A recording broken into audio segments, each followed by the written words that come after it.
conhecer quem é verdadeiramente Jesus.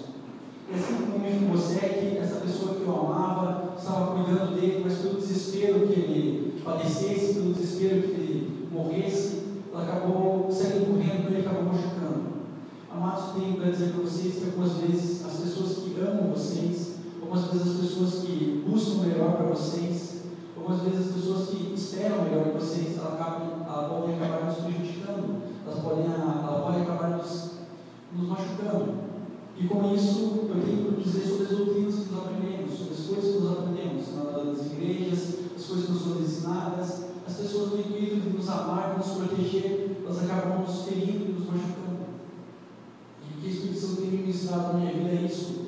Muitas vezes, por o que nos ensinaram, pelo que nós aprendemos, nós não temos experimentado o todo de Cristo.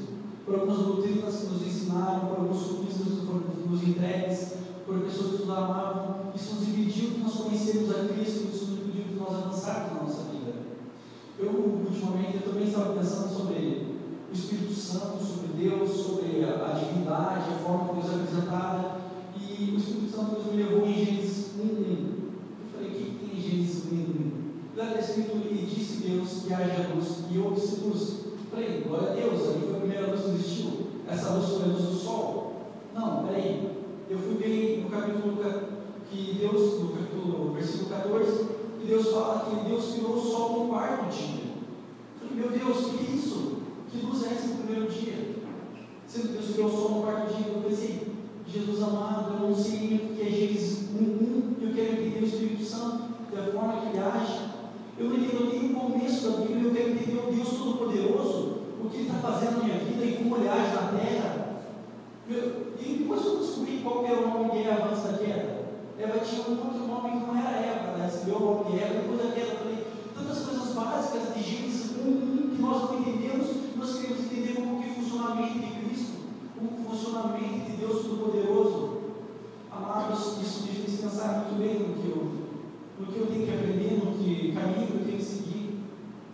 Mas voltando ao texto e sobre o que eu quero falar sobre esse texto, Deus está nos procurando, Deus está correndo atrás de nós, Ele está desesperado na nossa procura, Ele está desesperado para nos abençoar, está desesperado para agir em nossas vidas. Assim como está no versículo 3, e disse o rei, não há ainda alguém da casa de Saul para que eu use de bondade de Deus para com ele? Então Ziba respondeu, ainda há um filho, Jonatas, o aleijado de ambas as pernas.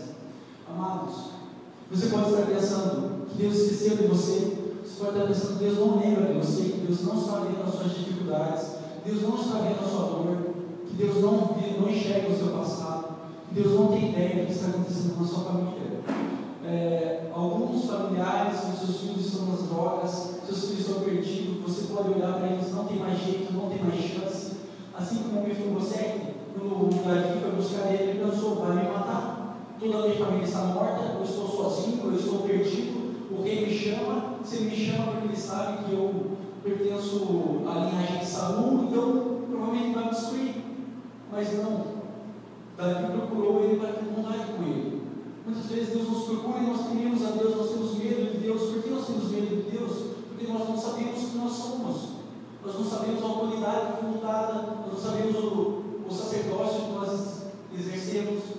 Muitas vezes eu vejo pessoas falarem sobre sacerdócio levítico, e nós sabemos que o sacerdócio levítico já caiu. Nós somos reis e sacerdotes segundo a ordem de Melquisedeque, através de Cristo Jesus na cruz. Nós vamos atrás de outras coisas que nós não temos ideia do que são. Isso não vai acabar nos prejudicando. Assim como o Mefibosete não sabia da aliança que Jonatas tinha com Davi. Ele não sabia que Jonatas e Davi eram como irmãos, que se amavam como irmãos, e que se Davi pegasse Mefibosete, Davi usaria de bondade para com ele, mas ele teve medo, ele teve temor. Assim é nós, quando nós chegamos à presença de Deus, nós temos medo de Deus, nós temos medo do que Deus pode fazer na nossa vida, nós temos medo do que Deus pode agir em nossa vida, porque nós não conhecemos Deus, nós não conhecemos a forma que Deus age em nossas vidas. Nós, por não conhecermos o que Deus está fazendo na nossa vida, nós somos perseguidos por pessoas, por situações que nós tememos essas situações.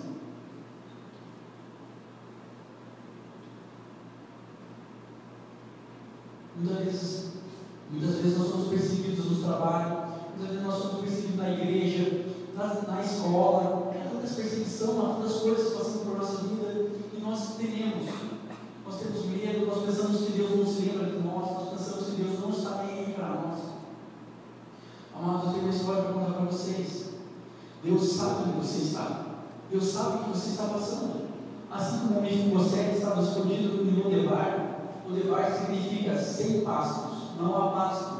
Então provavelmente o Mefibosete estava no deserto, ele estava escondido de todo mundo, ele estava muito tempo escondido, ele estava muito tempo nesse lugar onde não havia pasto, onde havia angústia, onde havia sofrimento, onde havia temor, onde para ele não existia mais chance, onde para ele a vida dele era essa, dele ser um coxo, dele ser cuidado pelos outros, que ele não tinha liberdade para se movimentar, que ele era dependente de outras pessoas.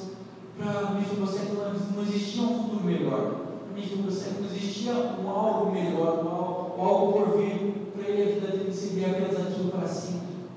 Ele estaria preso naquela cidade sem pastos para cima. Nós não podemos olhar nossas circunstâncias, nós não podemos olhar nossos momentos.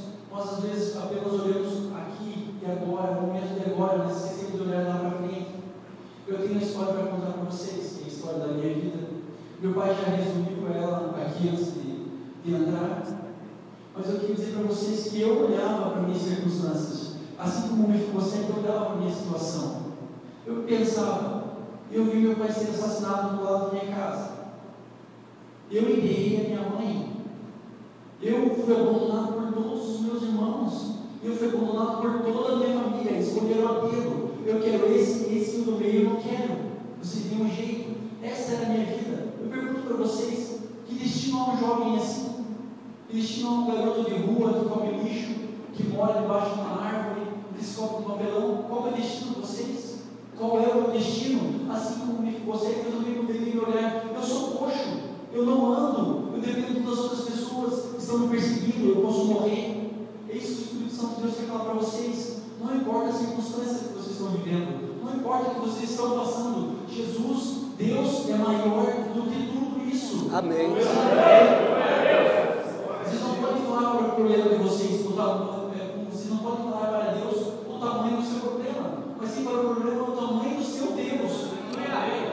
Amados, eu estou falando aqui com uma pessoa que morava na rua. É isso que Deus fez na minha vida. O que mais Deus pode fazer? Deus tirou um garoto de rua que era para estar ser um delinquente, não tinha futuro, não tinha nada, para ministrar o amor dele para vocês que estão estudando uma das melhores escolas que eu já vi. Uma escola que ela molda o seu caráter, você não aprende apenas a Bíblia, mas que o seu caráter é transformado. Amados, eu estou aqui, eu fiz uma escolha, Deus me transformou, Deus me tirou de onde eu estava para ministrar a palavra dele, para ministrar o amor dele. Aleluia. Amados, também nesse texto nós acabamos descobrindo no versículo 7, o amor de Deus. O versículo 7 está escrito assim: então lhe disse Davi, não temas, porque teu servo está, ele disse Davi, não temas, porque usarei de bondade para contigo, por amor de Jonatas teu pai, e te restituirei todas as terras de Saul teu pai, e tu comerás pão sempre à minha mesa. Amados, nós podemos ver isso como Deus falou para conosco.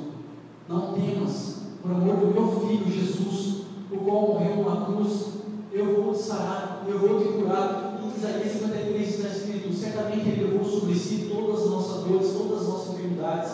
Ele foi ferido e oprimido, ele foi traspassado pelas nossas transgressões. O castigo que nos traz a paz estava sobre ele. Como ovelha muda ao matador, ele foi entregue. Por amor de Jesus, a sua doença não vai mais existir. Por amor de Jesus, você não vai ser mais doente. Por amor de Jesus, você vai receber a cura. Por amor de Jesus, a sua família vai ser restaurada. Aleluia. Por amor de Jesus, os seus filhos vão ser restaurados. Por amor de Jesus, o seu marido vai ser restaurado. Por amor de Jesus, a sua esposa vai ser restaurada. Em nome de É Jesus. isso que eu estou falando para vocês. O amor que ele tem em Cristo Jesus, ele vai transformar a sua vida.